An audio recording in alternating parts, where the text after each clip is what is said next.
ఆరు గ్యారంటీ పథకాల అమలే ప్రధాన లక్ష్యంగా ప్రభుత్వం ప్రతిష్టాత్మకంగా చేపట్టిన ప్రజాపాలన కార్యక్రమం నేడు ప్రారంభం కానుంది.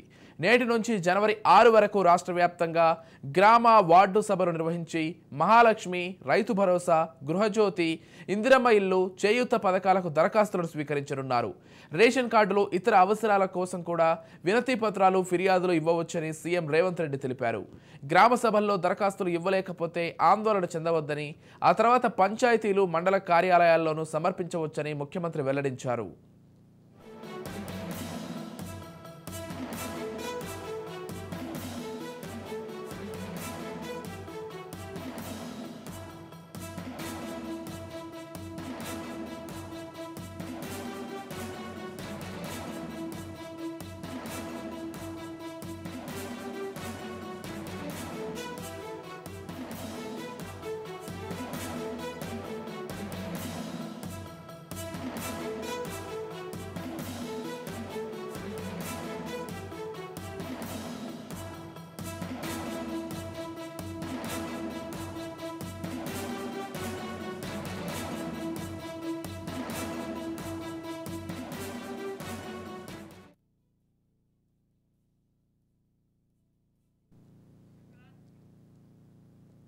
రాష్ట్ర ప్రభుత్వం ప్రతిష్టాత్మకంగా భావిస్తున్న ప్రజాపాలనకు నేడు శ్రీకారం చుడుతోంది. ఇవాల్టి నుంచి జనవరి 6 వరకు రాష్ట్ర వ్యాప్తంగా గ్రామ వార్డు సభలు జరగనున్నాయి. రాష్ట్రంలోని 12,769 పంచాయతీలు, 3,626 మున్సిపల్ వార్డులు కలిపి మొత్తం 16,395 ప్రాంతాల్లో ప్రజాపాలన సదస్సులు నిర్వహించనున్నారు. ప్రజాపాలన కార్యక్రమం కోసం 3,714 అధికార బృందాలను ఏర్పాటు చేశారు.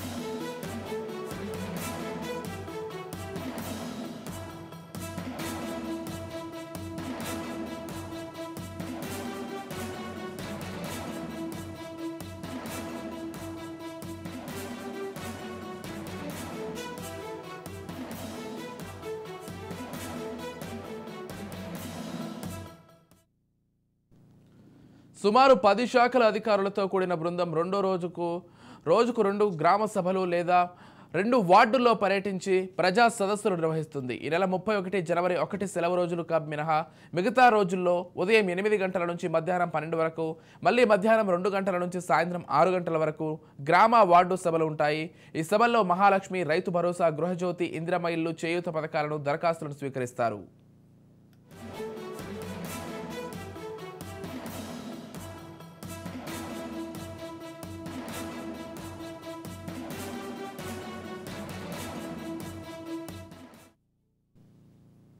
ఎన్నికల వేళ కాంగ్రెస్ ఇచ్చిన 6 గ్యారంటీల్లో 5 పథకాల కోసం ఒకే దరఖాస్తులను ప్రభుత్వం ఖరారు చేసింది.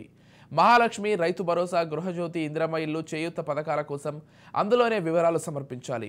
ఇంటి యజమాని పేరు, పుట్టిన తేదీ, సామాజిక వర్గం, Aadhaar, ration card, mobile number, వృత్తి, చిరునామా, కుటుంబ సభ్యులందరి వివరాలు వంటి 10 అంశాలను పూరించాలి.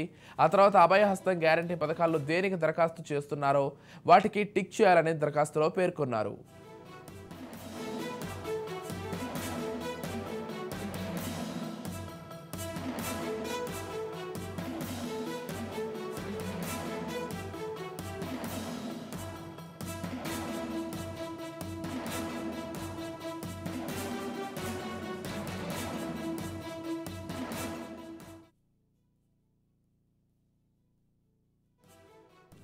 దరఖాస్తుతో పాటు ఆధార్, తెల్ల రేషన్ కార్డు జిరాక్స్ ప్రతిని జతపరిచి వివరాలన్నీ వాస్తవమేనని ధృవీకరిస్తూ సంతకం చేయాలి. దరఖాస్తులో కింద ఉన్న ప్రజాపాలన రసీదుకు అధికారుల నెంబరు కేటాయించి ఇస్తారు. దరఖాస్తుల ద్వారా అందిన సమాచారం ఆధారంగా లబ్ధిదారులను ఎంపిక చేస్తామని సీఎం వెల్లడించారు. సమాచారం ఆధారంగా ఏ పథకాన్ని ఎందరు ఆశిస్తున్నారు, ఎంత ఖర్చుతో ఉందనే అంచనా వేసి అమలు చేయవచ్చునని ప్రభుత్వం భావిస్తోంది.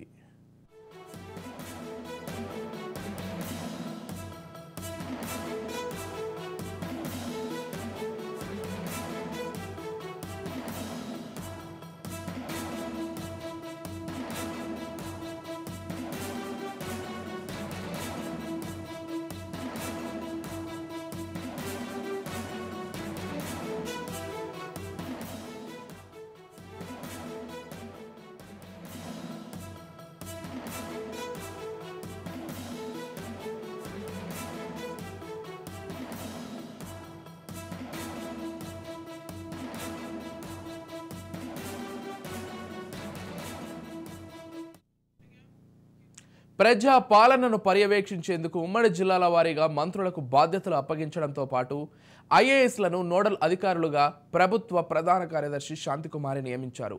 ఉమ్మడి కరీంనగర్ జిల్లాకు ఉత్తమ్ కుమార్ రెడ్డి, మహబూబ్ నగర్కు దామోదర్ రాజనరసింహను ఇన్ఛార్జ్ మంత్రులుగా ప్రభుత్వం నియమించింది. ఉమ్మడి ఖమ్మం జిల్లాకు కోమటిరెడ్డి వెంకటరెడ్డి, రంగారెడ్డి జిల్లాకు దుద్దిళ్ల, వరంగల్కు పొంగులేటి శ్రీనివాసరెడ్డి, హైదరాబాద్ జిల్లాకు పొన్నం ప్రభాకర్, మెదక్కు కొండా సురేఖ, ఆదిలాబాద్కు సీతక్క, నల్గొండ జిల్లాకు తుమ్మల నాగేశ్వరరావు, నిజామాబాద్ జిల్లాకు జూపల్లి కృష్ణారావును ఇన్ఛార్జ్ మంత్రులుగా నియమిస్తూ జీవో జారీ అయింది.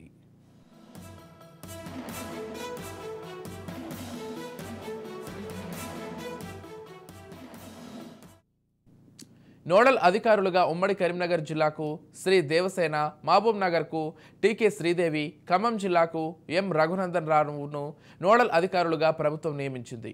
రంగారెడ్డి జిల్లాకు బుర్రా వెంకటేశం, వరంగల్కు వాకాటి కరుణ, హైదరాబాద్ జిల్లాకు కె నిర్మల, మెదక్కు ఎస్ సంగీత, ఆదిలాబాద్ జిల్లాకు ఎం ప్రశాంతి, నల్గొండకు ఆర్వి కన్నన్, ఉమ్మడి నిజామాబాద్ జిల్లాకు క్రిస్టీనా చౌంగ్తు, సిఎస్ శాంతికుమారి ఉత్తర్వులు జారీ చేశారు.